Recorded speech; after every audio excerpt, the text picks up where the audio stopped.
سبحانك لا علم لنا إلا ما علمتنا إنك أنت الجواد الكريم. اللهم لا سهل إلا ما جعلته سهلا وأنت تجعل الحزن إذا شئت سهلا.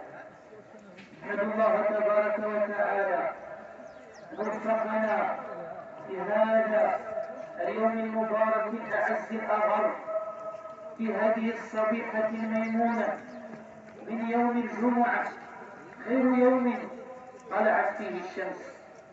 هذا اليوم الذي يعتبر يوما عظيما عند الله تبارك وتعالى، هذا اليوم الذي وفقنا فيه الحق سبحانه وتعالى أن نجتمع بين يديه وأن نناجيه وأن ندعوه، وهو المدعو بكل لسان وهو المرجو في كل آن.